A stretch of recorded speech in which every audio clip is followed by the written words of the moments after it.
हमारे पूर्वज पाकिस्तान जाना स्वीकार नहीं किया, इस देश के साथ में चलना स्वीकार किया, जान को निछावर कर दिया, लेकिन इस मुल्क को चोट नहीं आने दिया। आज दर्द होता है, रिजवान के साथ साथ पूरे देश के मुसलमानों को दर्द होता है कि हमारे साथ सौतेला व्यवहार। ये रिजवान हर चीज को खो सकता है, छोड़ सकता है, रिजवान अपनी माटी के साथ में धोखेबाजी नहीं कर सकता। 2024 का विधानसभा चुनाव आता है, आप उस पार्टी से कट हो जाते हैं, आप जिनके खिलाफ आंदोलन कर रहे थे आप उनके साथ चले जाते हैं। जीवन भर कोई ना जीवन भर शत्रु रहता है, ना जीवन भर कोई मित्र रहता है। मैं स्पष्ट कर देना चाहता हूँ। वो कौन सा पल था जब आपको लगा कि ये वक्त अब क्रांति करने की है? क्या मजबूरी थी कि आपने जयराम महतो का साथ छोड़ा? कुछ तो मजबूरियां रही होंगी, कोई यूं ही बेवफा नहीं होते, तो मजबूरियां रही होंगी। बेवफाई का कुछ ना कुछ मजबूरी है। जयराम महतो जी अगर आपको एक दोस्त के नाते वापस बुलाएंगे अपनी पार्टी, टुल्लू महतो ये चाहते थे कि आप ना खड़ा हो। कि पहली बार कोई एक बच्चा, एक बेटा गांव का एक अदना परिवार से निकलकर लोकसभा का चुनाव लड़ता है और बिल्कुल 3 लाख 3.5 लाख क्रॉस करता है, तो ये एक व्यक्ति का मेहनत नहीं है भाई साहब। इसके लिए हम लोगों ने खून पसीना जलाया था कि मुझे पद नहीं, पदों में सुधार चाहिए। हमने शुरू राम जी का ही एक सीट बढ़ा रहता, अगर मैं चुनाव लड़ता तो बाहर। जयराम महतो साहब जो हैं बहुत एग्रेसिव मालूम होते हैं, कभी जा रहे हैं तो किसी अफसर को डांट दे रहे हैं, कभी पुलिस से लड़ ले रहे हैं, कभी विधायिका से लड़ रही है, तो लड़ ले रहे हैं। तो इतना एग्रेसिव वो क्यों है, इतना गुस्सा उन्हें क्यों आता है? तुम प्रेम के पंछी हो देश प्रेमियों, हो मेरे देश प्रेमियों, आपस में प्रेम करो देश प्रेमियों। स्वागत है आप तमाम लोगों का मेरे पॉडकास्ट चैनल पे। आज हमारे साथ बहुत ही खास ही मेहमान हैं। बात करें तो आज हमारे साथ जो शख्सियत मौजूद हैं उनकी चर्चा सड़कों से लेकर संसद तक और उनकी बातें सोशल मीडिया तक होती है। जी हाँ, मेरी मुराद रिजवान क्रांतिकारी जी से है। सर आपका बहुत बहुत शुक्रिया, आपने अपना वक्त दिया हमें। आपका भी बहुत बहुत शुक्रिया।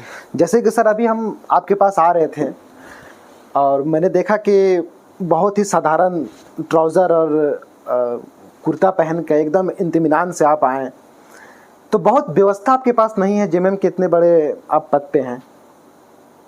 नहीं देखो, मायने वो नहीं रखता कि व्यवस्था क्या है, मायने ये रखता है कि आपका हिम्मत क्या है, आपका हौसला कहाँ तक है।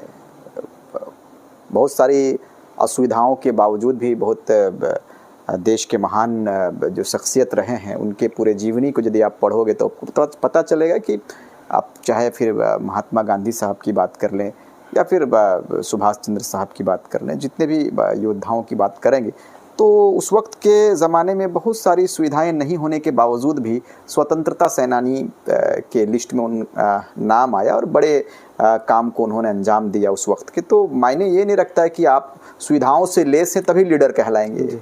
आपके पास सुविधा कुछ भी ना हो, बहुत लोगों के पास हम लोग जाते हैं तो बहुत सारी गाड़ियाँ, बंगला और वगैरह वगैरह चीज़ें होती है। मुझे भी लगा कि जब मैं आपसे पहली बार तो आज मुलाकात हुई, मुझे लगा कि आपके बंगले पे जाएंगे, कई गार्ड्स होंगे, कई ये होंगे, मगर आप एकदम आराम से चप्पल पहन के आ रहे हैं। नहीं, हमारा गार्ड भी बाहर ही में रहता है। तो नॉर्मल है कि भाई आपका व्यक्तित्व क्या है, आपका लक्ष्य क्या है, आपका सोच क्या है, या आपका मिशन क्या है, ये मायने रखता है। मायने ये नहीं रखता कि मैं पहना क्या हूँ। अरे अगर पहनने की बारी होती तो महात्मा गांधी जी भी कोट में रहते थे, शूट बूट में रहते थे, लेकिन जैसे ही उनकी समझ में आई कि भारत को क्या चाहिए तो फिर उन्होंने त्याग कर दिया। और त्याग करने के बाद फिर श्वेत वस्त्र में आ गए, सफ़ेद एक कुर्ता भी नहीं था, मुझे लगता है कि एक सिर्फ गमछा टाइप में और एक धोती में आ गए और पूरे अंग्रेज़ों से लड़ा और फिर कई एक आंदोलन को उन्होंने अंजाम दिया और कई एक बड़े बड़े इतिहासों में उनकी बड़े नाम। महात्मा गांधी, अब समझ सकते हैं कि उनके पास कई एक सुविधा थे, यूँ तो बैरिस्टर थे और कमज़ोर घराने से नहीं थे, लेकिन उन्होंने ज़मीन को स्वीकारा कि ज़मीन में रहेंगे और ज़मीनी जुड़ाव जो होता है वो मायने रखता है। मैं भी चाहता हूँ कि हम लोग भी दिखावे की ज़िंदगी से हटकर एक आम लोगों का जो जीवन होता है उस जीवन में मुझे लगता है कि सारे लीडर्स को आना चाहिए। और बिल्कुल अब हम लोगों ने एक प्रयास किया है कि नए युग के और यदि हम आरंभ किए हैं, यूँ तो हम टेक्नोलॉजी से बिल्कुल लेस हैं, लेकिन मुझे लगता है कि इस बड़े टेक्नोलॉजी के ज़माने में भी आपको ग्राउंड नहीं छोड़ना चाहिए। और जनता जिस हाल में, हमारा जो प्रदेश है, ये कई एक शहादत के बाद इस प्रदेश का निर्माण हुआ, इस राज्य का निर्माण हुआ है, तो मुझे लगता है कि इस राज्य की जो हकीकत है वो अभी भी बिल्कुल गरीब स्थिति में इस राज्य को देखा जाता है। इतनी खनिज होने के बावजूद मुझे लगता है कि ज़मीन से जुड़कर रहना हम लोगों के लिए और आने वाले मुस्तकबिल के लिए बेहतर होगा। अभी सर आप इस राज्य की गरीबी पर बात कर रहे हैं, तकरीबन 7 सालों से आपकी सरकार है यहाँ पे, तो गरीबी अब तक दूर क्यों नहीं हुई? बहुत सारी समस्याएं हैं, यहाँ से लोग पलायन कर रहे हैं, युवा कहीं और जा रहे हैं कमाने के लिए, तो इस पर आपकी सरकार अभी तक निगाह क्यों नहीं डाली? नहीं, निगाह डाल रही है। अभी आप यूँ कह लो तो मेरा इस पार्टी में आए हुए, मुझे लगता है मैं चुनाव के वक्त में पार्टी में आया 2024 और विचार के साथ में आया, क्योंकि सबको मालूम है हकीकत जो हमारा, इस पर तो मैं आऊंगा सर, और इस पर तो अभी खुलकर बात होगी। अभी राज्य सरकार गंभीर है सारे विषयों में और सारे विषयों के साथ में, क्योंकि उस वक्त आपने देखा, पूरे देश ने देखा कि जब हेमंत सरकार जब हमारे राज्य में थी, तो उस वक्त कोरोना काल भी 2 वर्ष रहा है जी। तो 2 वर्ष के बाद यदि आप देखोगे तो 2 वर्ष कहीं ना कहीं हमने बहुत एक नेताओं को, झारखंड मुक्ति मोर्चा के कई एक नेताओं को हमने खोया है। तो मुझे लगता है कि अभी बिल्कुल इस वर्ष, इस बार आदरणीय मुख्यमंत्री हेमंत सोरेन जी को और इंडिया गठबंधन की जो सरकार इस राज्य में है, तो कहीं ना कहीं एक बड़ा समय मिला है। तो अब हम लोग बेहतर की ओर बढ़ेंगे और बिल्कुल आप अस्वस्थ रहें। आपके पूरे चैनल के माध्यम से राज्यवासियों को भी कहेंगे कि अस्वस्थ रहें, राज्य में अबुआ सरकार है, आपकी सरकार है, आपके लिए खड़ी रहेगी। नहीं, बात तो शुरू कहीं और से हम करना चाह रहे थे, पर मगर बात इस राज्य की हो गई, गरीबी से शुरू हुई, तो मैं इस पर और कुछ बातें करना चाहूँगा आपसे। जैसे कि आपकी सरकार जो है मैया सम्मान योजना के तहत 2500 रुपये तमाम महिलाओं के खाते में पैसे दे रही है, लेकिन उन्हीं महिलाओं से जब मैं बात करता हूँ, जब फील्ड पे निकलता हूँ, तो मतलब वो महिलाएं एक बात कहती हैं कि हमें पैसे ना दें, इससे बेहतर है कि हमारे जो बेटे हैं, हमारे जो शोहर है, हमारे जो पति हैं, उन्हें नौकरी दे दें।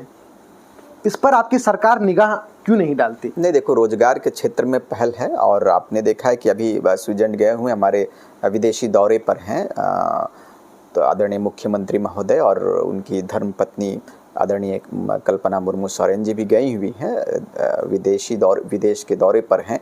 तो कहीं ना कहीं विदेश के दौरे पर हैं, तो अब जो इस राज्य में जो आप कह सकते हैं कि औद्योगिक के क्षेत्र में या फिर रोजगार के क्षेत्र में राज्य के जो वर्तमान की सरकार है और हेमंत सोरेन जी की अगुवाई में जो राज्य की सरकार चल रही है, तो मुझे लगता है कि अब ये जो लोग कहते थे कि रोजगार के मुख्य धारे से कब जोड़ा जाएगा, तो देखो आदरणीय हेमंत सोरेन जी भी एक बिल्कुल आप कह सकते हैं कि उनके जब जीवन को आप पढ़ोगे तो दिशोम गुरु श्री शिबू सोरेन जी जब लड़ाई लड़ रहे थे उस वक्त गरीबी थी और इस राज्य में गरीबी से लोग जीवन जीते थे। तो आदरणीय हेमंत सोरेन जी भी, लोग कहते हैं कि भले सोने के चम्मच लेकर आया है, हमने देखा है कई एक सोशल साइट पर, तो लोगों का कहना काम है, लेकिन उनके जीवन को भी लोग खंगाले, वो किस रूप में पढ़ें, बोकारो में रहते थे या फिर आप कह सकते हैं कि रामगढ़ में उनका जो पैतृक आवास गांव था, तो उसके पूरे जीवन को पढ़ोगे तो कहीं ना कहीं संघर्ष हेमंत सोरेन जी किए हैं और हेमंत सोरेन जी मेहनत किए हैं और गरीबी को उन्होंने देखा है। बशीर बद्र साहब का एक शेर याद आता है कि ये फूल मुझे कोई विरासत में मिले हैं, तुमने मेरा कांटों भरा बिस्तर नहीं देखा। बिल्कुल, शायद आप इसी की बात कर रहे हैं। बिल्कुल बिल्कुल। आज आपकी शुरुआती ज़िंदगी पे आते हैं। आपकी स्कूलिंग कहाँ से हुई, आप कहाँ से बिलोंग करते हैं, आपकी पढ़ाई कंप्लीट कहाँ से हुई? नहीं, देखो, हमने पिछले बार भी अपने सोशल साइट पर अपने पूरे स्कूल्स का, अपने स्कूल का और पूरे टीचर्स का हम लोगों ने एक सम्मान कार्यक्रम रखा था, सम्मान समारोह भी रखा था, पूरे राज्य के लोगों ने देखा था। तो आप अभी जिस जगह पर आप थे, आप जो धनबाद जिला अंतर्गत टुंडी विधानसभा क्षेत्र के अंतर्गत एक मोहलेडी पंचायत है, वहाँ से मैं बिलोंग करता हूँ। लेकिन मेरी पैदाइश यदि आप देखोगे तो मेरी पैदाइश बोकारो जिला के डुमरी विधानसभा क्षेत्र में एक पंचायत है, दहियारी पंचायत, उस जगह पर हुई थी। और मेरी कह सकते हैं कि कुछ पढ़ाई मेरी यहाँ पर हुई और लेकिन स्कूलिंग जो 5 क्लास मतलब प्राइमरी जो क्लास से लेकर जो हाई क्लास तक का जो ये होता है, इस पढ़ाई होती है, वो मेरी गोमो में हुई, टुंडी विधानसभा अंतर्गत ही गोमो में हुई थी। और हम लोग फिर कॉलेज फिर आपका रांची से हमारे ग्रेजुएशन हमने किया और फिर आप देख सकते हो कि इस तरह से आंदोलन की हम लोगों ने शुरुआत करी है फिर, और सफ़र आगे बढ़ता गया और सफ़र आगे बढ़ता गया तो जिम्मेदारियां भी बढ़ती गई। सीमित समय में और सीमित सुविधाओं में भी रहकर हम लोगों ने बेहतर करने का एक प्रयास किया। वो कौन सा पल था जब आपको लगा कि ये वक्त अब क्रांति करने की है? नहीं देखो, कहीं ना कहीं किसी ना किसी आप कह सकते हैं कि हम लोगों के यहाँ कहावत है कि उस्कून करना है जी। मतलब कुछ ना कुछ का शुरुआत कर देना है। तो देखो नियति जिस चीज़ को, यदि नियति आपको चाह रही है कि आप अर्श से लेकर वहाँ तक जाओगे, वो जो सफ़र नियति का होता है वो कोई दुनिया की ताकत मिटा नहीं सकती है। हम लोगों ने कभी सोचा भी नहीं था कि हमारा सफ़र होगा और हम लोग फिर एक लीडरशिप को तैयार करेंगे। तो कहीं ना कहीं हम लोगों की जो शुरुआती दौर रही है वो किसी से छुपा नहीं है। एक आंदोलन हुई थी, भाषाई आंदोलन जी, 2021 हाँ की बात कर रहे हैं। तो उस वक्त जब हमारी शुरुआत हुई तो कुछ लोग थे, उसमें कई एक साथी थे और कई एक आप कह सकते हैं कि बोकारो के नया मोड़ से इसकी शुरुआत हुई है, फिर धनबाद होते हुए पूरे राज्य में फैला ये। और उस वक्त के कई एक साथी हमारे साथ जुड़े और फिर एक बड़ा प्रारूप तैयार हुआ। तैयार होने के बाद फिर आंदोलन चरम पर हुआ। फिर आप कह सकते हैं कि हमारा फिर रफ्ता रफ्ता इस तरह से पूरा कार्यक्रम चलने के बाद फिर आप देखे होंगे कि हमारा जेल तक का भी हमने सफ़र किया है। तो आप कह सकते हैं कि ये एक नियति का देन था और आज फिर हम लोग राज्य के बीच में हैं, राज्य सरकार के बीच में। तो जैसे कि आपने अभी बताया कि भाषा आंदोलन से आपकी शुरुआत हुई, मेरे ख्याल से 2021 का वो वक्त होगा। हाँ जी जी ना। उसके बाद ये आंदोलन और बड़ा होता चला गया। उसके बाद फिर इस आंदोलन को और तवील किया गया और इसमें जो है स्थानीय का जो मामलात है उसे भी इसमें डाला गया। जी। भाषा आंदोलन के दौरान ही आप जेल गए थे? नहीं, भाषा आंदोलन उस वक्त फिर हमारा फिर खतियान पर हमने बात किया और जब लोकसभा का जब चुनाव हुआ था तो हम लोगों ने अभी के वर्तमान के जो डुमरी के विधायक हैं, हमारे साथी रहे हैं, संघर्ष के साथी रहे हैं, आदरणीय जयराम भाई उस वक्त लोकसभा का चुनाव लड़ रहा था। तो मेरी भूमिका, अग्रणी भूमिका मैंने निभाया था, बढ़ चढ़कर आगे हिस्सा लिया था और कह सकते हैं कि कड़ी मेहनत के साथ में उनको लोकसभा जिताने की हम लोगों की पूरी तैयारी थी। उसी क्रम में आपने देखा होगा कि बोकारो में जब नामांकन सभा का आयोजन किया गया था, उस वक्त नामांकन से पहले कुछ ऐसी घटनाएं घटी कि उनका एक पुराना रिकॉर्ड था, पुराना एक मामला जो नगरी में विधानसभा घेराव के क्रम में जो एफआईआर हुआ था, उसी का एक केस को लेकर रांची पुलिस आई थी। तो हमने बिल्कुल, मैं सामने था और फिर उनको अरेस्ट का मामला था कि इनको अरेस्ट करके ले जाया जाएगा, नामांकन के बाद जेल जाएंगे वगैरह वगैरह जो मामलात हुए थे। फिर उसको हम लोगों ने किसी तरह से कहा कि नामांकन सभा तक जाने दिया जाए, फिर ये आपके साथ जाएंगे, जो भी कानूनी प्रक्रिया है उसको हम लोग रोकेंगे नहीं, बाधा नहीं बनेंगे। फिर हम लोगों ने उनको जब स्टेज पर ले गया तो फिर ऐसा माहौल बन गया, तो उनको भगाने के इल्ज़ाम में मुझे उस वक्त जेल के सलाखों के पीछे जाना पड़ा था और फिर मेरा वो जेल का सफ़र तय हुआ। फिर हमने एक सप्ताह 8 दिन मैं जेल में था। जेल से फिर बाहर आया। वो 8 दिन नहीं कैसा गुजरा, क्या बीता, क्या होता है? शुरुआती दौर में जब हमारे घर में जब मैं सोया हुआ था तो उस वक्त तो 10 गाड़ी 12 गाड़ी पुलिस जो हमारे घर में रात के 1 बजे मैं तो बिल्कुल नामांकन सभा से लौट कर आया और फिर सोया हुआ था मैं। तो उस वक्त अचानक से लगा, मुझे एक पल के लिए लगा कि इतने पुलिस हमारे घर में आया भाई। तो सब सो ही रहे थे, गर्मी का दिन था। फिर डीएसपी थे, एसपी साहब थे, ग्रामीण एसपी थे, ग्रामीण डीएसपी, 2-3 थाना के पुलिस थे और बिल्कुल मुझे अरेस्ट कर लिया गया। फिर मुझे ले जाया गया बोकारो में फिर मैं रहा। फिर वहाँ से 1 दिन के बाद चालान करके वो फिर मुझे बोकारो के कारावास में मुझे फिर ले जाया गया। तो लगा था उस वक्त कि मैं बड़ा अपराधी तो नहीं हूँ, लेकिन फिर मैंने सोचा कि भाई आज एक क्रांति हम लोगों ने लाया है इस प्रदेश में, इस राज्य में।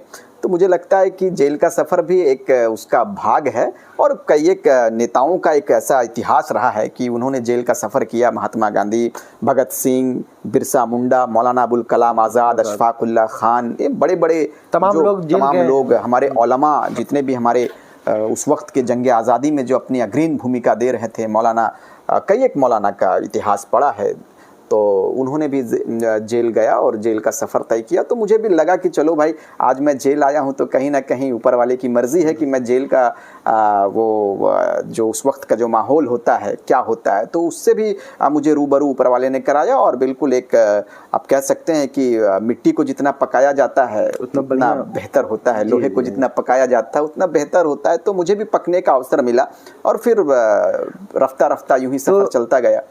तो रिजवान क्रांतिकारी, ये क्रांतिकारी आप खुद से आप लगाए हैं कि लोग इसे ये नाम दिए हैं, या मोहब्बत करने वाले लोग दिए हैं, या खुद से लगाए हैं? ये कहाँ से आया है? नहीं, देखो शुरुआती दौर में चूंकि एक क्रांति। अच्छा, एक चीज़ और मैं यहाँ पे आपको माफ़ी चाहता हूँ, रोकना चाहूँगा। आपके नाम के लेकर भी बहुत सारी बातें मार्केट में है। कोई कहता है कि रिजवान अंसारी है, कोई कहता है कि रिजवान अहमद है, वगैरह वगैरह वगैरह। देखो इसीलिए तो मैंने इसे पूरा आज क्लियर कर दीजिए कि आपका पहले नाम क्या था, उसके बाद क्रांतिकारी जो ये नाम आज जुड़ा है, ये कैसे जुड़ा है, क्यों जुड़ा है, क्या कारण रहा है, कहाँ से आया है?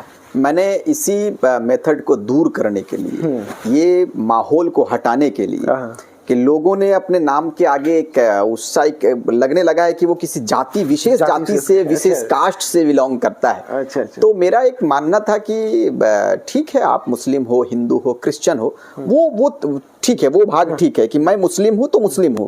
कोई अगर हिंदू भाई है तो वो हिंदू भाई है। उसको टाइटल में जोड़कर बांटने का प्रयास जो लोग समाज में करते हैं, वो मैं नहीं करता। मैं चाहता था कि इस पर अंकुश लगे, इस पर पूर्ण विराम लगे। लेकिन फिर भी मेरे नाम पर काफी लोगों ने चर्चा किया कि ये हैं, वो हैं, फला, तो मैं वो उस पर जाना नहीं चाहता। मैंने कहा था कि मेरी सोच रही है कि भगत सिंह के जब इतिहास को हमने पढ़ा था, और आप कह सकते हैं कि चंद्रशेखर आजाद जो चारों तरफ से जलियांवाला बाग पे घिर चुके थे, उस वक्त उन्होंने एक गोली था और एक गोली अपने माथे पर मारना स्वीकार किया, शहीद होना स्वीकार किया, लेकिन अंग्रेजों के हत्थे चढ़ना स्वीकार नहीं किया। तो उन तमाम वीर योद्धाओं का जब मैंने पूरे इतिहास को पढ़ा, पूरे जीवनी को पढ़ा, और जीवनी आप पूरे जीवनी नहीं कर सकते क्योंकि उन लोगों का जीवनी असीमित था, मैं अभी भी पढ़ ही रहा हूँ। तो जब कुछ मुझे प्राप्त हुआ तो मुझे लगा कि क्रांतिकारी सोच के साथ मैं बढ़ रहा हूँ। और जब हमारे बीच में एक बड़े आंदोलन को हम लोगों ने तैयार किया, उस वक्त नाम को मैंने वो टाइटल हटाकर अपने नाम के आगे क्रांतिकारी जोड़ना सही समझा। चूंकि मैं अगर क्रांतिकारी विचारधारा के साथ में आज समाज में एक बड़ा पहल करूंगा तो आने वाला मुस्तकबिल, आने वाला जो भविष्य है, वो हमसे प्रेरणा लेकर हो सके अपने आप को समाज सुधारक के बीच में, समाज सुधारक के रूप में लावे, और वो भी क्रांतिकारी विचारधारा के साथ में अपने आप को तैयार करे। तो इन तमाम चीजों के साथ में मैंने अपने नाम के अंत में ना अंसारी, ना खान, ना पठान, ना और कोई टाइटल को जोड़ना स्वीकार किया। मैंने अपने नाम के आगे नाम के आने वाली पीढ़ी भी यही करे, बिल्कुल क्रांतिकारी मैंने रखा, और बिल्कुल आज है और अंत समय तक मेरा विचार भी क्रांतिकारी विचार से हमने जोड़ा है, और आगे भी क्रांतिकारी विचारधारा के साथ में जुड़कर रहेंगे। अच्छा, अभी कुछ देर पहले आपने एक बात कही, भाषा आंदोलन। भाषा आंदोलन एक्चुअल में ये क्या है, क्यों भाषा आंदोलन की जरूरत पड़ी? नहीं, ये तो अब राज्य सरकार से पूछनी चाहिए कि उस वक्त के जो तत्कालीन, ये अभी के वर्तमान के जो सरकार है, उस वक्त भी यही सरकार थी। तो उस वक्त के जब हेमंत सोरेन जी या उसके जो पूरे सहयोगी थे, उस वक्त क्यों लाया गया मगही, भोजपुरी, अंगिका, इन तमाम भाषाओं को जिला में, बोकारो जिला और धनबाद जिला में मतलब आप कह सकते हैं कि लाने की तैयारी थी। तो हम लोगों ने कहा कि भाई क्षेत्र हमारा है तो मगही मगध का भाषा है। इन तमाम नारों के साथ में हम लोगों का जो भी नारा उस वक्त का रहा था, और उस वक्त फिर हम लोगों ने एक बड़े आंदोलन को तैयार किया था, और फिर आज आपके बीच में है कि भाषा उस वक्त क्यों लाने का काम उस वक्त हेमंत सोरेन जी ने किया था, ये उस वक्त की बात है। और उनको हो सके उनके जो भी सहयोगी रहे होंगे उस वक्त के, हो सके उस वक्त के जो सलाहकार रहे होंगे, उनकी जो मंडली रही होगी, उस वक्त क्या निर्णय लिया गया, ये तो उनसे पूछना चाहिए। वर्तमान में है तो अभी हम उनके साथ में हैं और बेहतर करने की तैयारी हमारी। बड़े लोग कह के चले गए हैं कि भाषा एक कम्युनिकेशन का जरिया है और वो हवा है, उसे कोई रोक नहीं सकता। आप चाहेंगे किसी भाषा को आप रोक दें तो वो खुद से पलेगी, खुद से बड़ी होगी। अब आते हैं 332 खतियान पे। 1932 माफ़ी चाहते हैं, 1932 खतियान पे मैं आता हूँ। 2021 में आंदोलन की शुरुआत हुई थी। 2023 में बहुत आक्रोश के साथ ये आंदोलन चल रहा था। आपके मित्र, आपके पूर्व मित्र, ये कहें कि आपके मित्र कहें, जो भी कह लें, नहीं, अभी हैं, मित्र ही है, हमारा किसी से शत्रुता नहीं है, हमारी मित्रता ही है और हमेशा मित्रता ही रहेगी। ये तो राजनीतिक का एक अलग विषय हो सकता है, राजनीतिक उतार चढ़ाव हो सकता है, नहीं, मतभेद हो सकता है, मनभेद नहीं है।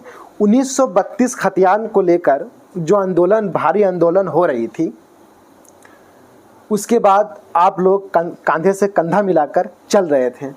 उसके बाद अक्सर जब आंदोलन होता है, उस आंदोलन के बाद कोई नेता ही निकल कर आता है। चाहे हम अगर दिल्ली की बात करें तो अरविंद केजरीवाल निकल कर आते हैं, झारखंड की बात करें तो जयराम महतो निकल कर आते हैं। उस वक्त आप भी जयराम महतो के सबसे करीबी, या ये कहें कि जितना जयराम महतो उनकी मेहनत थी, उतना ही मेहनत आपने भी की थी। उसके बाद आप दोनों साथ मिलकर चले, आपके पीछे अल्पसंख्यकों का एक हुजूम चला। आपके एक इशारे पे तमाम धनबाद के अल्पसंख्यक, या धनबाद ही क्या कहें, पूरे झारखंड के अल्पसंख्यक जो है वो नौजवान तमाम आपके पीछे चल पड़े। उसके बाद 2024 का विधानसभा चुनाव आता है, आप उस पार्टी से कट हो जाते हैं। आप जिनके खिलाफ आंदोलन कर रहे थे, आप उनके साथ चले जाते हैं, और जाने के बाद आप जयराम महतो के बारे में बहुत सारी बातें करते हैं, बहुत सारी चीज़ें होती है। आप उस पार्टी के साथ चले जाते हैं जिनके खिलाफ 3 साल से आप आंदोलन कर रहे थे। नहीं, देखो, उतार चढ़ाव जीवन का एक बड़ा हिस्सा रहा है। आप उस वक्त की बात यदि आपने किया है कि आपके सहयोगी साथी रहे थे, कोई नेता बनता है, बिल्कुल आंदोलन से नेता आते हैं, सामने आते हैं। आपने केजरीवाल जी का जिक्र किया, जयराम भाई का आपने जिक्र किया, तो बिल्कुल नेता बने और अभी विधायक हैं। लेकिन आप कह सकते हैं कि हमने जिनके खिलाफ बातें करी थी, या फिर कह सकते हैं कि झारखंड मुक्ति मोर्चा को हमने कहा था कि बदलाव लाना चाहिए, हमारा आंदोलन आपके नियत के खिलाफ है, वगैरह वगैरह, जो भी हमारा उस वक्त का जो नारा रहा था, उस वक्त का जो भी लहजा था, तो कहीं ना कहीं देखो, जब एक घर में 4 भाई रहते हैं जी, तो 4 भाई जब हमारा एक भाई अगर किसी प्रकार से अपने लक्ष्य से वो भटक जाता है, तो हमें फिर उस पे आना पड़ता है और अपने भाई को हम समझाते हैं कि ऐसे करो, थोड़ा तेवर को बदलना पड़ता है, थोड़ी आवाज़ को सख्त करनी पड़ती है। तो आप कह सकते हैं कि ये हमारा राज्य है, ये हमारा संघर्ष की गाथा लिखी गई है इस राज्य में, और मिट्टी हमारा है। उसी मिट्टी से हेमंत सोरेन जी भी आते हैं, उसी मिट्टी से शिबू सोरेन जी भी आते हैं, उसी मिट्टी से रिजवान क्रांतिकारी आते हैं, उसी मिट्टी से अनेकों लोग आते हैं। तो अगर इस मिट्टी ने आपको अवसर दिया है और इस मिट्टी का बेटा हम भी हैं, तो ये मेरा परम दायित्व तो बन जाएगा कि हम आपको बताएंगे कि आप किस चीज से भटक रहे हो, आपका लक्ष्य क्या है, तो और आपका मकसद क्या था, आप उद्देश्य के साथ में इस राज्य में चेयर पर हैं, अभी हो या फिर पूर्व में चले जाएं। तो हमारा जब पूर्व में हेमंत सोरेन जी विराजे थे उस वक्त भी, और आज भी विराजे हुए हैं, तो उस वक्त इनका जो भी नीतिगत फैसले थे और इनका जो फैसला था, उस फैसले को हम लोगों ने आईना दिखलाने का काम किया। इसका ये मतलब नहीं कि हम उनके विरुद्ध कार्य कर रहे हैं जीवन भर। कोई ना जीवन भर शत्रु रहता है, ना जीवन भर कोई मित्र रहता है, मैं स्पष्ट कर देना चाहता हूं। तो शत्रुघ्न सिन्हा जी कल बीजेपी में थे, आज कांग्रेस में है, तो मैं कल कहाँ था, आज कहाँ हूं, ये जीवन का एक हिस्सा है। हमारे बैठने से पूर्व में जब मैंने सीएम साहब के साथ मेरी मुलाकात हुई, चुनाव के क्रम में बैठा और चीज़ों को मैंने पारदर्शी करते हुए सीएम आदरणीय मुख्यमंत्री महोदय से मैंने कहा कि सर, इन सब चीज़ों पर सुधार करने की आवश्यकता है और इन शर्तों के साथ में राज्य आपका है, राज्य हमारा है। तो फिर हम लोगों ने बहुत सारी चीज़ों पर बात किया, बहुत सारी चीज़ों पर आश्वासन आदरणीय मुख्यमंत्री महोदय का मिला, और उस वक्त फिर हम लोगों ने एक बड़े विचार के साथ में, एक बड़ी तैयारी के साथ में मेरी झारखंड मुक्ति मोर्चा की मैं सदस्यता लेता हूं। आदरणीय मुख्यमंत्री महोदय खुद मुझे सदस्यता दिलाते हैं और फिर एक बड़ी जिम्मेदारी के साथ में मैं चुनाव प्रचार में कई एक विधानसभाओं की जो जिम्मेदारी मुझे दी गई थी, चाहे वो सारठ की बात करें, टुंडी विधानसभा की बात करें, बेरमो विधानसभा की, जामताड़ा की, मधुपुर की, और तमाम विधानसभा जो हमें जिम्मेदारी दी गई थी, अल्लाह का करम है कि मैं वहाँ गया तो विजय का झंडा फहरा के आया। दोस्त के खिलाफ चले गए?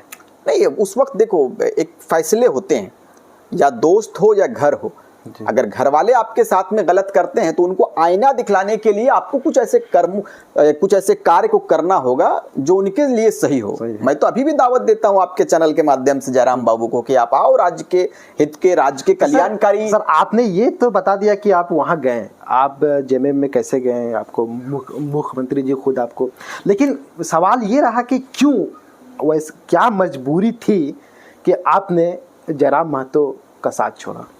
नहीं देखो, मैंने कहा था कि चुनाव का जो माहौल था उस वक्त, जब आपने भी देखा था कि लोकसभा का जब चुनाव आया, आंदोलन के बाद चुनाव, जब पहला चुनाव आया वो लोकसभा का चुनाव था, दिल्ली का जो चुनाव था, मेंबर ऑफ पार्लियामेंट वो जाने का चुनाव हो रहा था, फरवरी संसद का चुनाव। तो फिर हम लोगों का एक बना कि भाई चुनाव लड़ा जाए, तो चुनाव लड़ा जाए। तो फिर हम लोगों ने तो शुरुआती दौर में कई एक बातें हुई थी उस वक्त, लोगों ने बहुत, धन्यवाद लोकसभा के बहुत ऐसे लगभग लोगों ने मेरा डिमांड रखा। आदरणीय जयराम भाई के पास में उस वक्त केंद्रीय अध्यक्ष थे, तो जयराम भाई के पास सबों ने प्रस्ताव रखा कि रिजवान क्रांतिकारी को धनबाद लोकसभा लड़ाया जाए।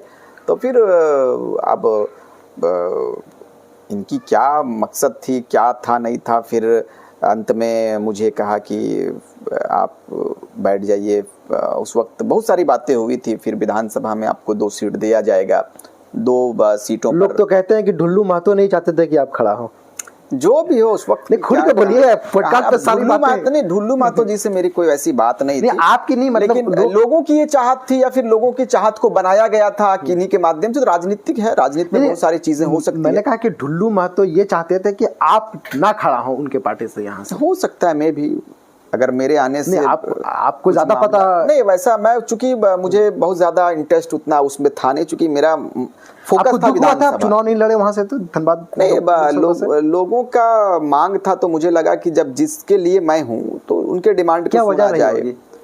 अब ये वजह जयराम भाई जाने कि भाई वो किस वजह से मुझे टिकट नहीं दिया, या फिर कुछ तो बात मेरे जगह पर कमरे में, बंद कमरे में कुछ तो बातें होंगी।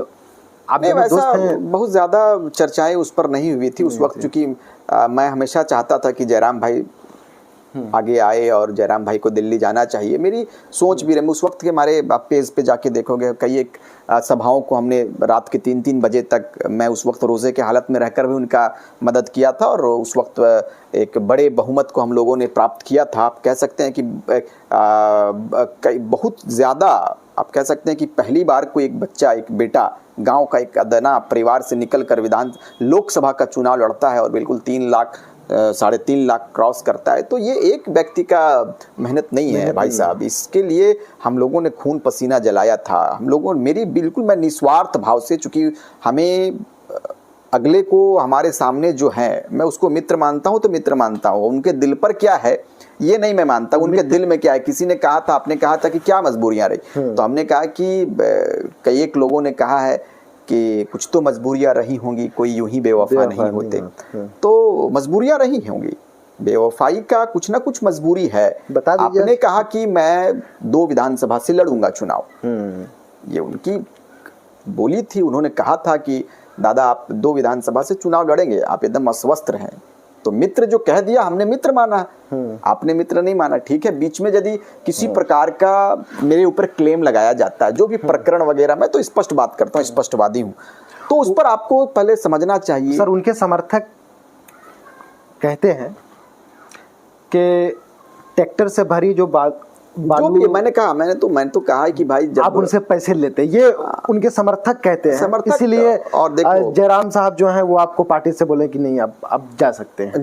नहीं, उस वक्त उन्होंने पद से पद मुक्त किया था मुझे। मैं तो पार्टी में अंतिम समय तक बना रहा, यदि पार्टी में बना नहीं रहता तो मुझे टिकट नहीं मिलती। ये पार्टी का अपना संविधान होता है, तो मुझे पद मुक्त किया गया था। मुझे देखो, मैंने तो शुरुआती दौर पे भी कहा था कि मुझे पद नहीं पदों में सुधार चाहिए। हमने शुरू में कहा था कि पद नहीं पदों में सुधार चाहिए, और हम विवाद नहीं संवाद चाहते हैं। ये हमारा शुरू से एक अपना विचार रहा है, और आज विचार का नतीजा है कि सारे लोग गुम हो गए, सारे लोग विलुप्त हो गए। लेकिन रिजवान क्रांतिकारी आज आप पूरे राज्य के बीच में हैं, और आज भी हमारा जो सामाजिक और जो लोगों के बीच में हमारा कार्य करने का जो अपना स्टाइल है वो आज भी हम करते हैं। और हमारे घर में आप आओ सुबह सुबह, हमारे घर में भी आज भी पूरे राज्य के लोग आते हैं, हजारीबाग से लेकर रामगढ़, रांची और पूरे टुंडी विधानसभा हो चाहे गिरिडीह के लोग हो, सारे लोग अपनी समस्या को लेकर आते हैं। और यथासंभव जहाँ तक मेरी शक्ति, मुझे जहाँ तक ऊपर वाले ने जहाँ तक मुझे शक्ति दिया है, मैं करता हूँ और उनका मदद करता हूँ। मैंने सोशल मीडिया में जब ये शेयर किया कि मैं आपका इंटरव्यू करने जा रहा हूँ, तो कई लोगों ने मुझसे एक सवाल कहा, कई लोग फ़ोन करके भी मुझसे कहे कि पूछिएगा कि क्या वो हेमंत सरकार से डर गए थे क्या? नहीं, डरा नहीं था मैंने। देखो, हमने तो शुरुआती दौर पे कहा कि कोई मजबूरियां रही होंगी आपको। मैं यदि चाहूँगा कि मैं अपने गृह क्षेत्र से चुनाव लड़ूं तो ये आपको मानना चाहिए, क्योंकि आपने जिस घर को तैयार किया है, आपने अपनी मेहनत के साथ में, कई एक साथियों की मेहनत के साथ में जिस घर की नींव रखी है, और जिस घर की नींव का नतीजा है कि आप आज सदन में हो, तो आप तो सिर्फ अपना देखें। यदि पार्टी सबों ने बनाया था तो कहीं ना कहीं आपको सारे लोगों की सोच को एक जगह पिरोना चाहिए और पिरो कर फिर नतीजा निकालना चाहिए। क्योंकि यही बात सर हमने कहा था कि मैं टुंडी से लड़ूंगा। ये जिस क्षेत्र में भी आप हो, ये हमारा टुंडी क्षेत्र गृह क्षेत्र है, यहाँ से मैं लड़ा। मैंने कहा था कि यदि आप, चूंकि हमारा और उनका दोनों का विधानसभा क्षेत्र एक है, टुंडी विधानसभा जिला भी एक ही है, तो हमने कहा कि यदि आप यहाँ से लड़ोगे तो कोई बात नहीं, मैं फिर किसी और क्षेत्र से लड़ दूंगा। यदि आप नहीं लड़ोगे तब मैं यहाँ से लड़ूंगा। तो साहब ने तो डुमरी सेलेक्ट कर लिया, तो मैंने कहा कि यदि आप डुमरी सेलेक्ट कर लियो तो मुझे ये क्षेत्र दे दो। वो मुकर गए, कहा कि आप गांडे या बगोदर ले लो। फिर मैंने गांडे को चुना, क्योंकि कहीं ना कहीं मुस्लिम बहुल, उन्होंने कहा कि वहाँ पर मुस्लिमों की संख्या ज़्यादा है और आपका एक बड़ा पकड़। हमने कहा कि 15 दिन बचा है चुनाव के, इस 15 दिन में यदि आपको देना ही था तो मुझे 2 महीना पहले अनाउंस कर देते। आप अच्छा तर लिखे हैं। हाँ, 2 महीना पहले आप कह देते हैं, मैं 2 महीने से वहाँ पे तैयारी करता। 15 दिन में मैं बहुत बड़ा लीडर नहीं था साहब, मैं आंदोलनकारी था, और मैंने अपने आंदोलन की बदौलत अपना परिचय पूरे राज्य में स्थापित किया था। तो कहीं ना कहीं उनको समझना चाहिए था कि हमारा साथी है। आज जयराम जी का ही एक सीट बढ़ा रहता अगर मैं चुनाव लड़ता, तो बहरहाल जो ऊपर वाले की मर्जी होती है तो वो होकर रहती है। वो विधायक बन गए, मेरी मुबारकबाद उनके साथ है, मैं शुभकामनाएं भी मैंने दिया है सदन में, मैं कई एक बार मिला भी, मैंने नज़दीक से भी बधाई दिया। तो बहरहाल ये उनकी सोच थी। अब मैं जिस सोच के साथ में आगे आया हूँ, तो मुझे लगा कि मैं 15 दिन में बहुत कुछ नहीं कर पाऊंगा, लेकिन किसी अच्छे चीज़ को डैमेज कर दूंगा। आज देख लीजिए, मनुवादी सोच वाले सत्ता धारण किए हुए हैं, और आज जिस देश में जो हालात है वो किसी से छुपा हुआ नहीं है। अगर मान लो देश का हालात फिर से वहां पर बिगड़ जाता, तो रिजवान, मैंने कहा था कि मैं राजनीति को छोड़ सकता हूं, लेकिन अपने लोगों को दुख नहीं दे सकता। आज गांडे में मैंने सर्वे किया, सभी का एक संदेश भी आया। मेरे चूंकि मेरी टीम काफ़ी दिनों से उस जगह पर वर्क करने लगा था, 1 सप्ताह 10 दिन से वर्क में था, तो सबों का एक नतीजा सामने आया था कि आप बेहतर होगा। बाकी आपके साथ में, चूंकि मैं आता तो लोगों को मजबूरन वोट करना पड़ता, एक बड़े वोट को मैं हो सके जीतता नहीं, या फिर हो सके 15 दिन में मैं बहुत कुछ ज़्यादा कुछ नहीं कर पाता, लेकिन हो सके कुछ गलत कर जाता। तो मैंने फिर अंतिम समय पर निर्णय लिया कि कुछ बेहतर करना चाहिए। आज देख लो 56 सीट है, अगर मैं 1 सीट डैमेज करता तो कहीं ना कहीं पूरे समाज के लोग मुझे बुरा कहते हैं। तो मैंने कहा था कि भाई रिजवान हर चीज़ को खो सकता है, छोड़ सकता है, रिजवान अपने माटी के साथ में धोखेबाजी नहीं कर सकता। और आज मैं आपके बीच में हूँ, अगर मैं गलत रहता तो मैं भी विलुप्त हो गया रहता दूसरों की तरह, लेकिन मैंने सही समय पर सही निर्णय लिया। ये मेरी सोच है, हमारे लोगों की सोच है, हमारे भाइयों की सोच है कि आपने सही जगह पर सही निर्णय लिया है। झारखंड जेएमएम के अल्पसंख्यक के सबसे बड़े चेहरे आप मालूम होते हैं, जहाँ जाते हैं वहाँ एक हुजूम रहती है, आपसे मिलना चाहती है, आपसे बात करना चाहती है। कई आपके रिकॉर्डिंग भी आता है कि आप यहाँ पे ये काम करवा दिए, यहाँ पे ये काम करवा दी। जब मैं सोशल मीडिया पे आपके बारे में जानकारी दी लोगों को कि मैं आपका इंटरव्यू करने जा रहा हूँ, पॉडकास्ट लेने जा रहा हूँ, तो वहाँ पे एक सवाल कम से कम 6 से 7 लोगों ने कहा कि पूछिएगा उनसे ज़रूर कि वो जो 1 टका और 2 टका का एक रिकॉर्डिंग जो है वो वायरल हुई थी, उस पर वो क्या बोलना चाहेंगे? नहीं, वो मुझे पता नहीं किसने वो क्लिप को, उस ऑडियो क्लिप को किसने सोशल मीडिया पर छोड़ा, मुझे तो आइडिया नहीं है। लेकिन जहाँ तक बातचीत हुई थी तो उसके बारे में देखो, हो सके उनका ये सोच था कि यदि 1 लाख रुपया आएगा तो 5 लाख आएगा तो 1 लाख आपका होगा या फिर 1 लाख उनका होगा, ये भी हो सकता है। वो बहुत बड़ा इशू नहीं लोग था। उस पे पैसे की बात करें। हाँ भाई, देखो आर्थिक की जरूरत तो पड़ती है, चुनाव में पैसों की जरूरत पड़ती है। तो उन्होंने कहा कि जहां से 2 रुपया आएगा तो 1 रुपया आपको दूंगा। अगर चंदे की राशि जो होती थी, सहयोग राशि, देखो चुनाव जो लड़ते हैं, एक पार्टी यदि चुनाव लड़ती है तो कहीं ना कहीं लोग फाइनेंस करते हैं, जो सत्य है। जो सत्य है, भारतीय जनता पार्टी की बात करें, कांग्रेस की बात करें, या वर्तमान में झारखंड मुक्ति मोर्चा, जो भी पार्टी हो, या उस वक्त के हमारा जो पार्टी था JLKM, तो उस वक्त लोगों ने जो भी सहयोग राशि आते थे तो उस वक्त उनका कहने का असल तात्पर्य यही होगा कि जो भी राशि आएगा उसमें से 1 रुपया आपका, 1 रुपया उनका, 1 रुपया हमारा होगा, यही बात था। बाकी आप जयराम महतो के साथ कितने साल रहे? लगभग 3-4 साल। अब 3 साल, फिर उससे पहले से हाँ, बगल के हैं, एक मुद्दत से आप उन्हें जान रहे हैं। कई 1 वर्षों से। ठीक है। तो जयराम महतो साहब जो हैं उतने बहुत एग्रेसिव मालूम होते हैं। कभी जा रहे हैं तो किसी अफसर को डांट दे रहे हैं, कभी पुलिस से लड़ ले रहे हैं, कभी विधायिका से लड़ रही है, तो लड़ ले रहे। तो इतना एग्रेसिव वो क्यों है? इतना गुस्सा उन्हें क्यों आता है? देखो युवा है और मुझे लगता है कि मैं भी एग्रेसिव ही रहता हूँ जगह जगह पर।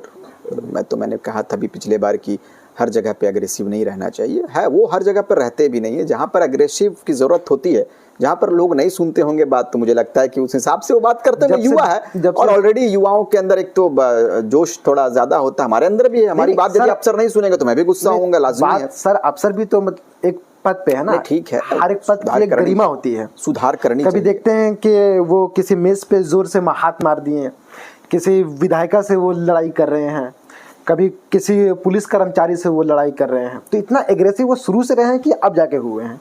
शुरू से तो मैं तो जब से था तो वो तो चूंकि हम भी एग्रेसिव हैं, वो भी एग्रेसिव है, और उस वक्त के जो हमारे कुछ साथी थे सारे लोग एग्रेसिव थे, नौजवान थे। 26 साल, 28 साल, 30 साल, ये एक बड़ा युवा पीढ़ी का जो खून होता है वो बड़ा गर्म होता है, तो तुरंत वो हिट भी हो जाते हैं, तुरंत समझाने पर नॉर्मल। तो ये उनका निजी मसला हो सकता है और मुझे लगता है कि अब वो सुधार कर भी रहे हैं धीरे धीरे। तो मैंने देखा है कि अब नॉर्मल हैं और धीरे धीरे चीज़ों में सुधार होता है। बच्चा यदि स्टूडेंट्स यदि दाखिला लेता है किसी स्कूल्स में या फिर किसी शैक्षणिक संस्थानों पर, यदि उनकी एडमिशन होती है, दाखिला होता है, तो वो धीरे धीरे चीज़ों को समझता है, स्कूल्स के वातावरण से अवगत होते हैं, स्कूल्स के वातावरण को वो समझते हैं और धीरे धीरे अपने उस क्लाइमेट में वो एडजस्ट करते हैं। तो मुझे लगता है कि आदरणीय जयराम भाई भी एडजस्ट कर ही रहे हैं और आगे बेहतर होगा। आप खुद को JMM में कहाँ देख रहे हैं? नहीं, बिल्कुल JMM में है और जो भी दायित्व दिया जाएगा और जो भी जिम्मेदारियां दी जाती है मैं उनको निर्वहन करता हूं, और आगे जो भी दायित्व दिया जाएगा उस पर हम बिल्कुल खरा उतरेंगे। और अभी तो हमारी नए रूप में मैं पार्टी का सदस्य बना हूं और जो भी पार्टी मुझे समझेगी कि इन जिम्मेदारियों को रिजवान क्रांतिकारी को देना चाहिए तो बिल्कुल बखूबी निभाएंगे। झारखंड की अगर बात की जाए तो अल्पसंख्यक तमाम मुसलमान आंख बंद करके JMM में वोट कर रहे हैं विधानसभा में, पर उन्हें हासिल बहुत कुछ नहीं हुआ अभी तक। ना तो उर्दू वोट का गठन हुआ और बहुत चीज़ें हैं जिससे वो मरहूम रह गए हैं और बहुत दूर चले गए हैं। खास करके अगर बात की जाए धनबाद की, मैं अगर बात करूं जहां पे मैं बैठा हुआ हूं, यहाँ पे पूरा धनबाद जो है आउटसोर्सिंग से घिरा हुआ है शहर, और कोयला जो है पूरे देश को रोशन करने वाला शहर आज खुद अंधेरे में गुमनाम सा मालूम होता है। धनबाद के युवा बाहर जा रहे हैं काम करने के लिए, दिल्ली, मुंबई, कोलकाता। तो इस पर सरकार ध्यान क्यों नहीं दे रही है? आप JMM में हैं, आप अल्पसंख्यक के बड़ा नेता हैं, तो आप इस पर सरकार से कोई बात क्यों नहीं करते हैं? नहीं, देखो हमने कहा आपको शुरुआती दौर में कि हमारी बहुत सारी चीज़ों पर बातचीत हुई है, समय आएगा धीरे धीरे उन सब चीज़ों पर सुधार होगा। या तो फिर पलायन पर हमने भी बात किया है कि सिर्फ गिरिडीह जिला से 5 लाख प्रवासी मजदूर बाहर चले गए, 5 लाख, एक बड़ी आबादी। तो हम लोग धीरे धीरे चीज़ों को, चूँकि 18 साल शासन करने के बाद इस राज्य में भारतीय जनता पार्टी को सत्ता दिया गया था यहाँ के जनमानस के द्वारा, लेकिन उस क्रम में उसका क्या परफॉर्मेंस रहा है ये सबके सामने है। अब जर्जर करके यदि कोई चला जाए तो उस पर सुधार करने में थोड़ा वक्त लगता है, लेकिन बिल्कुल आश्वस्त हैं हम लोग। आदरणीय मुख्यमंत्री महोदय जिस बिल्कुल ऊर्जावान तरीके से जिस रूप में कार्य कर रहे हैं, धीरे धीरे चीज़ों पर सुधार होगा। पलायन पर भी हम लोग चिंतित हैं, राज्य सरकार चिंतित है, और खनन पर आपने बात किया कि आउटसोर्सिंग कंपनियां हैं लेकिन लोगों को रोजगार नहीं मिलता है, बिल्कुल बड़ा विषय है। और मुझे लगता है कि इस पर भी एक आयोग का गठन होना चाहिए और हम मुझे लगता है कि आदरणीय मुख्यमंत्री महोदय खुद इन सब चीज़ों पर बिल्कुल चिंतित रहते हैं और आगे आगे मुझे लगता है कि चीज़ें बिल्कुल स्पष्ट होंगी और आगे बेहतर होगा। आपकी जो सरकार है सर, उस पर जो सबसे बड़ा इल्ज़ाम लगता है वो चोरी का लगता है। इस पर क्या सरकार की निगाहें नहीं जाती है? देखो, यूँ तो ये लोकतंत्र है और लोकतंत्र में कहने का अधिकार सबों को है। तो मुझे लगता है कि सब लोग अपने अपने तरीके से लोग कहते हैं, जिनके दिमाग में जो आता है वो कहते हैं, लेकिन करना हमें है। हम भी इसी माटी से है और सारे लोग इसी माटी से है। तो इस माटी की सुरक्षा के लिए, अपनी संस्कृति को बचाने के लिए, अपनी सभ्यता को बचाने के लिए हम लोग करेंगे। और राज्य का जो वर्तमान का जो मुखिया है, वर्तमान की जो सरकार है, राज्य सरकार है, ये बिल्कुल आंदोलन का उपज है। आदरणीय दिशोम गुरु जी ने आज इस आंदोलन के साथ में इस पूरे राज्य में भ्रमण किया, गली गली, गांव गांव, पर्वत पर्वत, इन्होंने जो आंदोलन को लेकर चला वो सारे लोगों के साथ में है। तो यदि पिता आंदोलन कर रहा है तो बेटा महरूम नहीं रहता है। आपने कहा कि आज हम वंचित हैं, बिजली से वंचित हैं, महरूम हैं, तो बड़ी आबादी है और एक बड़ा जिला भी है और एक बड़ा राज्य भी है। तो मुझे लगता है कि इस राज्य को और बेहतर करने के लिए और सुंदर करने के लिए राज्य सरकार चिंतित है। हेमंत सोरेन जी चिंतित हैं, कल्पना मुर्मू सोरेन जी चिंतित है और साथ साथ हम सब युवा, हम सब उनके जो पार्टी के सिपाही हैं वो भी चिंतित हैं और आगे सुंदर करेंगे। इस राज्य को बिरसे के सपनों का झारखंड बनाएंगे साहब। हमने कहा था कि विनोद बिहारी महतो ने जिस आंदोलन को कराया था, विनोद बिहारी महतो गांव गांव जाते थे और अलग जगाते थे। उस वक्त आप कह सकते हैं कि शिक्षा का अलग जगाते थे और वो शिक्षा से लोगों को जोड़ते थे कि राज्य तो हम कल अलग कर देंगे, लेकिन राज्य को चलाने वाला व्यक्ति चाहिए। तो राज्य को आप उस समय चले जाएं तो उस वक्त चलाने वाला व्यक्ति नहीं था। आप सोचो कि इस भूभाग में लोग कितने अशिक्षित थे। आज तो माशाल्लाह सारे लोग पढ़े लिखे हैं, अब इस काबिल बन गए, अब राज्य भी हमें मिल गया। तो अब धीरे धीरे चीज़ों को बेहतर किया जाए। और अब तो देख रहे हो दिन इतनी जल्दी से गुजर रहा है जो कि कहा नहीं जाए। आदरणीय हेमंत सोरेन जी चिंतित हैं और बिल्कुल पूरी टीम चिंतित है, पूरी पार्टी चिंतित है और आगे बेहतर हम लोग करेंगे और इस राज्य को सुंदर करेंगे। 15 साल या मान के चले 25 साल पहले का जो झारखंड, जब आप छोटे होंगे, और आपके झारखंड में क्या फ़र्क है? हाँ बिल्कुल, बहुत उस वक्त डिजिटल उतना नहीं था, मोबाइल बहुत सीमित लोगों के पास रहा करता था। उस वक्त जब हम लोग जंगलों में, मैं अपनी खुद की बात कर रहा हूँ भाई साहब, मैं जब पढ़ाई करने के लिए जब अपना स्कूल आता था उस वक्त बिल्कुल हम लोग छोटा पैंट पहन के और नदी में कूदकर पार होते थे। एक नदी को पार करते थे, इतनी इतनी बिल्कुल गर्दन तक पानी रहता था और हम लोग तैर कर पार होते थे। और एक हाथ में किताबों को वो प्लास्टिक में 2-3 प्लास्टिक में भरकर, ड्रेस को प्लास्टिक में भरकर, और तब पार होकर तब एक शहर आते थे। डुमरी से हम लोग टुंडी आते थे, मतलब टुंडी विधानसभा का जो बॉर्डर गोमो होता था, और आकर वहां शिक्षा हासिल करके फिर जब संध्या बेला घर जाते थे तो मुझे लगता था कि अरे अब तो नदी में बाढ़ आया हुआ है तो कैसे जाएंगे। तो उस वक्त फिर हम लोग 7-8-10 किलोमीटर राउंड करके रेलवे पुल हुआ करता था, वहां से घूम के फिर गांव आते आते 7 बज जाता था शाम।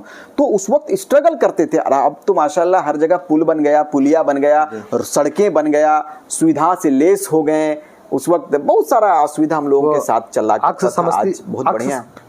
अक्सर समस्तीपुरी का एक शेर है कि भूख थी घर का मसला पहला, हमने उस दौर में पढ़ाई की।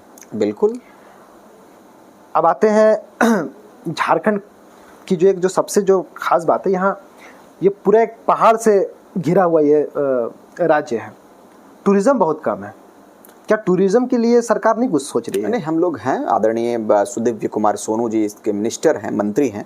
मैं लगातार उनसे, आज भी मेरी बात हुई है, तो लगातार मैं बात करता हूँ। टूरिज़्म के क्षेत्र में, पर्यटक के क्षेत्र में हम लोग बेहतर करेंगे और बिल्कुल पर्यटक में काफ़ी संभावनाएं भी हैं। और पर्यटक के क्षेत्र में मुझे लगता है कि यहाँ के युवाओं को भी हम लोग जोड़ेंगे और पर्यटन एक बड़ा पहचान इस राज्य में। आप देखोगे अभी आरंभ हम लोगों ने किया है, चाहे दुमका क्षेत्र की बात कर ले, वो उस क्षेत्र में हमारा जो भी डैम के साइड में जो भी बनाया जा रहा है, ये पर्यटन के माध्यम से किया जा रहा है। तो आगे इसके लिए सरकार चिंतित है और अभी सरकार के बने 1 वर्ष भी नहीं हुए हैं, 6 महीना भी नहीं हुए हैं। तो मुझे लगता है कि इंतज़ार करना चाहिए। सारे लोग गंभीर हैं, विभागीय मंत्री गंभीर हैं और वर्तमान के मुखिया गंभीर है और साथ साथ कई एक काम को अंजाम देने की तैयारी भी है। आपको सरकार अगर कोई बड़ा पद देती है तो उस पद को पा लेने के बाद आप अपने लोगों के लिए क्या क्या करना चाहेंगे? अब ये तो पद पर डिपेंड करता है कि हमें कौन सा पद दिया जाए, लेकिन जो भी अल्पसंख्यक विभाग के अगर कोई पद दिया जाता है, जो भी दे, अल्पसंख्यक दे, जो भी, अब ये तो आला कमान का दायित्व है, आला कमान पर निर्णय निर्भर होता है कि हमें उनको क्या निर्णय लेना है, मेरे प्रति उनको क्या जिम्मेदारियां देनी है मुझे, ये तो उनका जो भी जिम्मेदारी दी जाएगी पार्टी। सपनों का झारखंड आपका कैसा है? बिल्कुल सपनों का झारखंड है, बेहतर है। सपनों के झारखंड को और निखार हम लोग लाएंगे, मिलके लाएंगे। कहाँ देखते हैं आप? नहीं, बिल्कुल झारखंड में अपार संभावनाएं हैं। हमने कहा था कि अपार संभावनाएं इस पूरे मुल्क में, पूरे विश्व में इंडिया को सोने की चिड़िया कही जाती है, लेकिन मैं अपने झारखंड को सोने की चिड़िया कहता हूँ। इसमें अपार संभावनाएं भाई साहब। मैं इस पर बहुत बिल्कुल चिंतित भी रहता हूं कि अपने राज्य को और कैसे बेहतर करेंगे, डेवलपमेंट कैसे हो इस राज्य का। आज आपने कहा कि हमारा बीसीसीएल क्षेत्र है, आउटसोर्सिंग क्षेत्र है, लेकिन आज कहीं ना कहीं हमारे लोगों को रोजगार नहीं मिल पा रहा है, कहीं ना कहीं बाहरी ताकत हावी है। तो बहुत सारे जो आप कह सकते हैं यूं के जाल, एक बड़े जाल जो आप कह सकते हैं कि जो जिस जाल की आवश्यकता तालाब में नहीं हो, उस जाल को हटाने में थोड़ा सा वक्त लगता है, लेकिन जाल हटता भी है, सफाई होता भी है और तालाब सुंदर भी दिखता है। तो हम लोग सुंदर करने के लिए आगे आए हुए हैं और आगे इस राज्य को बेहतर करेंगे। आपकी पार्टी झारखंड से बाहर चुनाव लड़ेगी, बिहार विधानसभा का चुनाव? लड़ना चाहिए। मुझे तो लगता है कि राष्ट्रीय पार्टी की और हम लोग बढ़ चुके हैं। हमारा हाल ही में 13वां अधिवेशन भी हुआ है। अधिवेशन हम लोगों ने निर्णय भी लिया गया कि भाई चीज़ों को और बड़ा किया जाएगा, चाहे उड़ीसा हो, चाहे फिर बगल पड़ोसी राज्य बिहार हो या फिर बंगाल हो, इन राज्यों में चुनाव लड़ना चाहिए। लड़ेंगे, देखा जाएगा। आपका रोल वहाँ ज़्यादा होगा अल्पसंख्यक को लेकर? अब ये तो पार्टी निर्णय लेगी, पार्टी के आला कमान निर्णय लेंगे। पार्टी के तो सबसे बड़े अल्पसंख्यक के नेता तो आप ही हैं। अभी तो मैं आया हूँ, अब पार्टी जो भी निर्णय लेगा और पार्टी जिम्मेदारी देती है तो मैं बिल्कुल निर्वहन करूंगा। और पार्टी के लिए पार्टी को और कैसे मजबूत किया जाए, इस पर हम बिल्कुल चिंतित रहते हैं। और युवा हैं तो युवा दृष्टिकोण से इस राज्य को देखते भी हैं और युवाओं को भी देखते हैं, छात्रों को भी देखते हैं। तो मुझे लगता है कि जिम्मेदारी जो भी दिया जाए अब बिल्कुल निष्ठापूर्वक निर्वहन करेंगे। आखिरी 2 सवाल, उसके बाद इस पॉडकास्ट को तमाम करेंगे, हम लोग जहमत तमाम करेंगे। आप शुरू में जब मैंने आप शुरुआत की अभी, तो आपने कुछ किताब का जिक्र, आप कई किताबों का जिक्र कर रहे थे। कौन कौन सी किताब पढ़ रहे हैं? कौन सी किताब सबसे अच्छी है? नहीं, हमारा झारखंड के संदर्भ में झारखंड के लिए बहुत सारा किताब है। मैं किसी एक का नाम क्यों लूँ, बहुत सारा किताब है। भारत के स्वतंत्रता सेनानियों के ऊपर जो लिखी गई किताब है, इतिहास का जो भी हमारा है, उस पर हम अध्ययन करते रहते हैं। और दीनी तालीम से भी हमारा बहुत सारा रिसाला नंबर 1, रिसाला नंबर 2 और कई एक उस पर पार्ट 2, पार्ट 1 इस तरह से है। तो कई एक किताबों को समय मिलता है, मैं पढ़ता भी हूँ। मोबाइल जब किताब ना रहे तो मोबाइल से मैं बिल्कुल गूगल करके भी पढ़ता हूँ। और जानकारी प्राप्त करना हमारा लक्ष्य है, मोटो है कि हम जानकारी को प्राप्त करें और अपने आप को उस काबिल बनाएं, अपने आप को उस काबिल बनाए कि इस राज्य की बेहतरी हम उन्नति कर सकें, बेहतरी कर सकें। और अपने युवा, जो हमारे युवा आज हमारी और इस राज्य के मुखिया की और रिजवान क्रांतिकारी की और जो बिल्कुल एक टिकटिकी निगाह से, एक उम्मीद भरी निगाह से जो देख रहे हैं, मैं तो दुआ भी करता हूँ अल्लाह से कि मुझे उस काबिल बना दीजिए कि हम कम से कम अपने लोगों की मदद कर पाएँ, अपने लोगों के लिए आगे आ सकें। और बिल्कुल आज देख लो देश में जो हालात हैं, मैं तो आपके चैनल के माध्यम से राज्य के, देश के बड़े बड़े हुक्मरानों से भी इस बात को कहूँगा कि साहब राजनीतिक में इतना मत ये हो जाओ कि लाशों पर राजनीति करनी पड़े। आज कहीं ना कहीं हो रहा है, आप देख लो कहीं ना कहीं हो रहा। अभी हाल ही में जो अटैक हुए हैं, हमारी संवेदनाएं हैं, हमारा बिल्कुल हम लोग इस मामले को लेकर बड़ा गंभीर हैं कि आखिर एक आतंकवादी हमला देश के ऐसे जगह पर जहां पर 2200 या 2600 टूरिस्ट वहां पर सुनते हैं कि इतने संख्या में टूरिस्ट लोग गए हैं पहलगाम में, तो फिर आखिर जब वहां पर गए तो विदाउट सूचना नहीं गया होगा कोई टूरिस्ट। हमारे राज्य में यदि कोई टूरिस्ट आते हैं तो उसका भी प्रावधान होता है।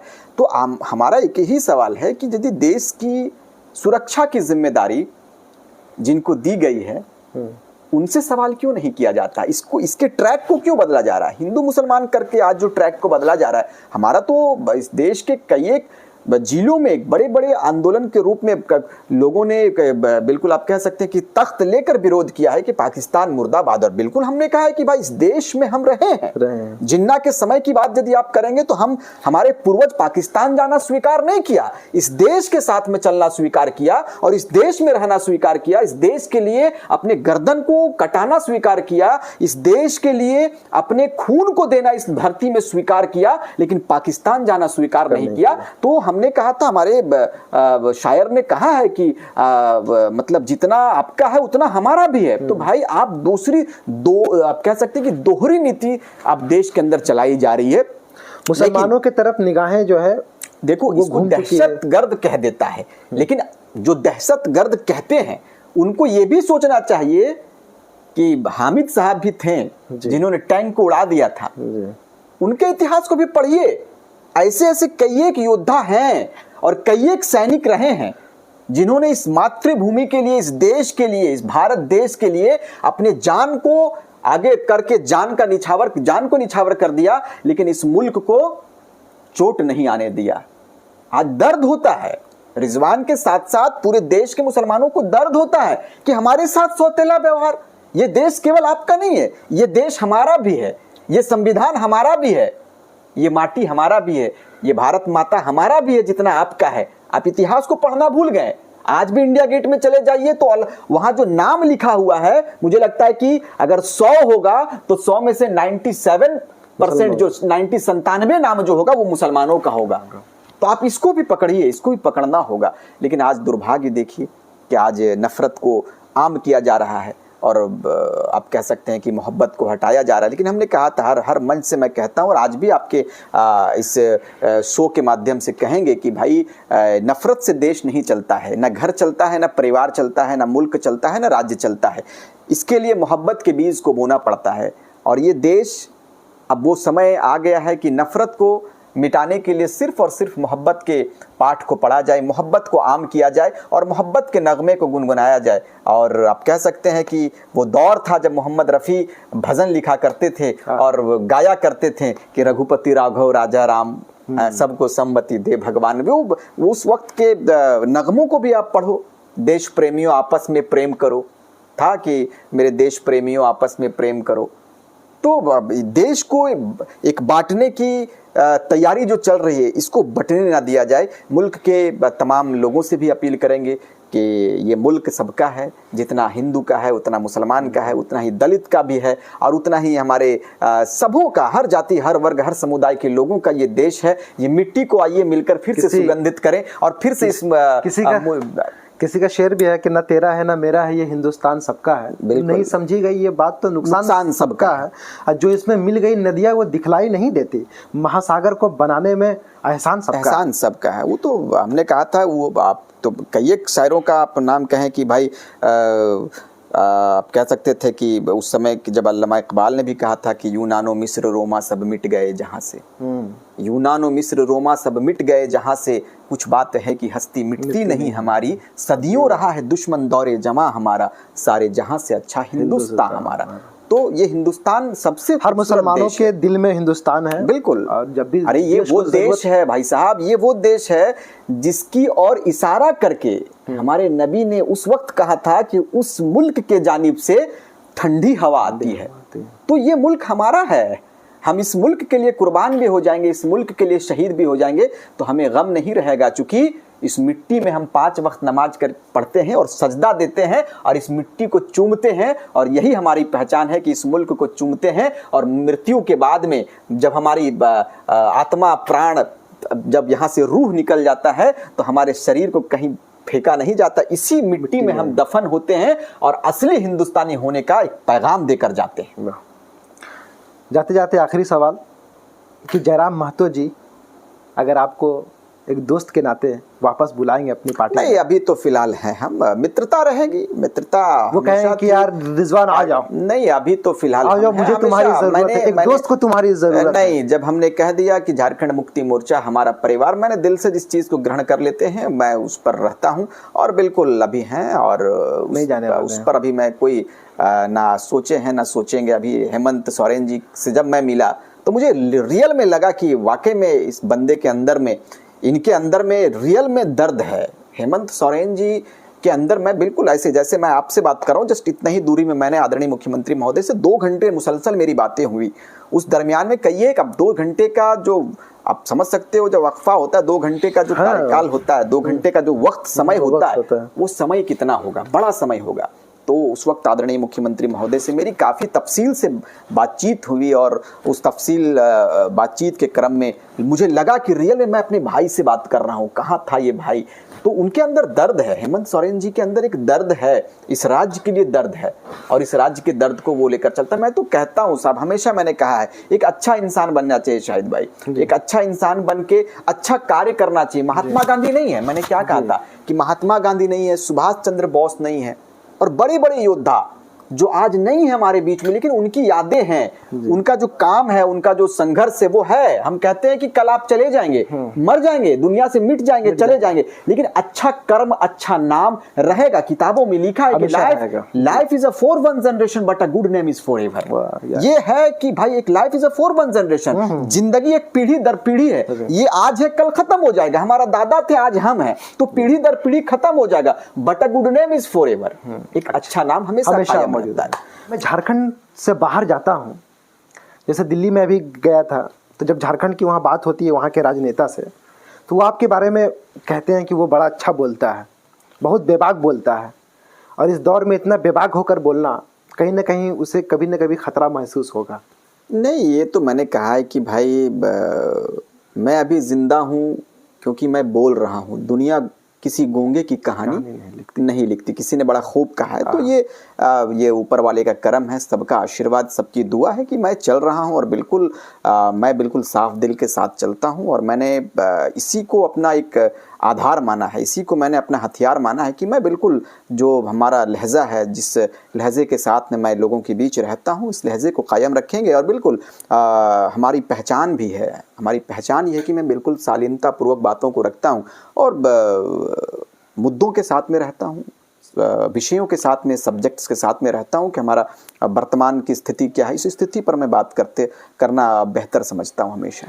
आपकी आवाज़ बहुत अच्छी है, लोग कहते हैं कि आप बहुत अच्छा गाना गाते हैं, तो नहीं, संगीत तो रहा ही है और हमने कहा था कि सारे लोग गुनगुनाते हैं, हेमंत जी भी गुनगुनाते हैं, देश के बड़े बड़े लीडर्स गुनगुनाते हैं, तो गुनगुनाना हमारा काम है। गुनगुनाना, मुस्कुराते रहिए, मुस्कुराना जिंदगी है, मुस्कुराकर गमों को भुलाना जिंदगी है। अरे मिलकर खुश ना हुए तो क्या हुआ है दोस्त, दूर रहकर भी रिश्ते निभाना जिंदगी। वाह वाह वाह। तो मैंने कहा है कि ये रहता है, गुनगुनाना है, हमेशा गुनगुनाए हैं। उस वक्त जब हम लोग छात्र रहते थे, पढ़ते थे, स्कूल्स के समय में जब हुआ तो अंताक्षरी वगैरह होता था, उस वक्त बड़ा अच्छा रहता था। सुनाइए आज। तो हाथ करता था, एक मोमेंट होता है। बहुत सारे सॉन्ग्स हैं, जैसे कि वो कहते हैं कि रफ़ी साहब ने एक बड़ा अच्छा, वो मुझे याद है कि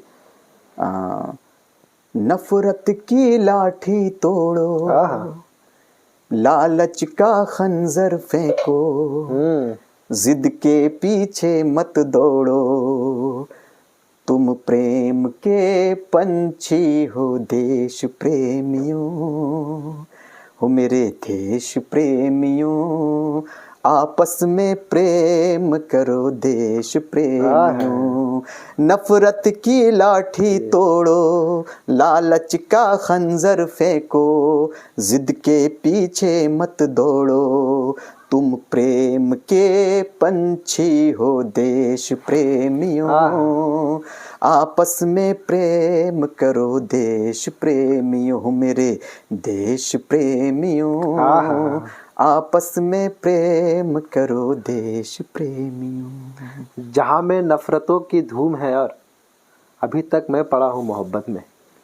क्या बात है। मोहब्बत, आज के ज़माने में यदि मोहब्बत पर आप बात करोगे तो लोग सोचते हैं कपल्स की मोहब्बत की बात कर रहे हैं, लेकिन वालिदैन की भी मोहब्बत होती है, भाइयों की भी मोहब्बत होती है, बहनों की भी मोहब्बत होती है, दोस्तों की भी मोहब्बत होती है। अभी आपने बार बार जयराम जी की बात करी है तो मुझे वो शायरी याद आ गई, तो मैंने कह दिया कि भाई वो मैं क्या कहा मैं भी भूल गया। उस वक्त याद जहन में आ जाता है कि गमों को भुलाना जिंदगी है और मिलकर खुश ना हुए तो क्या हुआ है दोस्त, दूर रहकर भी रिश्ते निभाना जिंदगी है। तो जिंदा दिली जिंदगी, जिंदा दिल तो क्या कहते हैं उसको, वो कैसे था कि जिंदगी जिंदा दिल जिया करते हैं, मुर्दा दिल तो खाक जीते हैं। शुक्रिया। बड़ा अच्छा किसी का कोटेशन है कि मेरे दोस्त तू मुझसे आगे चल, तू पीछे चलेगा तो मैं डर जाऊंगा। आपकी तरफ से जनता को कोई संदेश अगर आप देना चाहें तो इस कैमरे पे आप दे नहीं, मोहब्बत के बीज को बोना है और आप मोहब्बत के साथ में चलेंगे, देश को बंटने नहीं देंगे। हम लोग देश को जिस तरह से हमारे पूर्वजों ने संजो कर रखा था, आप कह सकते हैं कि हम वो देश के निवासी हैं, हम उस देश में रहते हैं जिस देश में अब्दुल भी रहते हैं, राम भी रहते हैं, रहीम भी रहते हैं, अली के मानने वाले भी हैं और बजरंग बली के भी मानने वाले हैं। तो ये देश सबका है, सबको मिलकर चलना चाहिए, साथ देना चाहिए और सबों के साथ में, सबके साथ मिलकर इस देश को हम लोग कल्याण करेंगे। और हर धर्म में कहा है कि जिस देश में रहते हैं उस देश को सबसे पहले तवज्जो देना चाहिए, प्राथमिकता देनी चाहिए। तो हम आज भी देश को प्राथमिकता देते हैं और आइए मिलजुल कर हिंदू, मुस्लिम, सिख, ईसाई सब मिलकर इस देश को उसी तरह चलाएंगे, उसी तरह से एकता को दिखलाएंगे जिस तरह भगत सिंह के समय में कोई जाति नहीं हुआ करता था, फिरंगियों से लड़ने की तैयारी हुआ करता था और अंग्रेजों के साथ लड़ते थे वो लोग, और लड़ाई भी ऐसा लड़ते थे कि लगता था कि भाई भाई से मिलकर लड़ते हैं। जब आप देखे होंगे कि जब फांसी के फंदे में लटकाया जाता था हमारे वीरों को, हमारे स्वतंत्रता सेनानियों को, तो लोग 2 मिनट के लिए यदि फांसी के फंदे से हटा दिया जाता था तो तीनों गले मिलकर लिपट कर रोते थे और कहते थे कि हमें मातृभूमि ने पुकारा है। आज हमारे खुश किस्मत अपने आप को मानते हैं कि फांसी के तख्त पर हमें लटकाया जाता। तो उस वक्त का मोहब्बत आप याद कर लो। आज नफरत में बांट दिया, आज तो हिंदू मुस्लिम को बांट दिया, मंदिर मस्जिद में बांट दिया। अब हमें बंटने को नहीं, डटने की जरूरत है और मिलकर इस देश को सुंदर बनाने की जरूरत है। एक तिरंगे के साथ चलने की आवश्यकता है, हिंदू मुस्लिम एकता के साथ में अपने मोहब्बत के पैगाम को देने की आवश्यकता है। तो ये थे रिजवान क्रांतिकारी साहब जो बहुत ही बेबाकी से तमाम सवालों पर निडर होकर जवाब दिए। फिर मिलेंगे नई शख्सियत के साथ, तब तक के लिए आप देखते रहें हमारे पॉडकास्ट। सर सब्सक्राइब करने के लिए कह दीजिए। चलिए, आप बहुत बहुत शुक्रिया, बहुत मेहनत कर रहे हैं और काफ़ी संघर्ष के साथ में, कई एक विचारों के साथ में, कई एक लक्ष्य के साथ में इनका आगाज़ हुआ है, ये अपने सफ़र में चले हैं। तो इंशाल्लाह हम तमाम लोगों से भी अपील करेंगे, पूरे राज्य, पूरे देश के लोगों से अपील करेंगे कि इनके इस चैनल को बिल्कुल ज़रूर सब्सक्राइब कीजिए और इनको आप प्रोत्साहित कीजिए, इनके मनोबल को तोड़िए नहीं, इनके मनोबल को बढ़ाइए और सब्सक्राइब करके इन्हें अपनी एकताई का परिचय दीजिए ताकि ये भी भविष्य में बेहतर करे और भविष्य में इस राज्य को और सुंदर करने में अपनी योगदान को दें और इस धनबाद जिले के साथ साथ इस राज्य के भविष्य में अपनी चिंता जाहिर करते हुए अपने सफ़र को लेकर चलेंगे। धन्यवाद, शुक्रिया।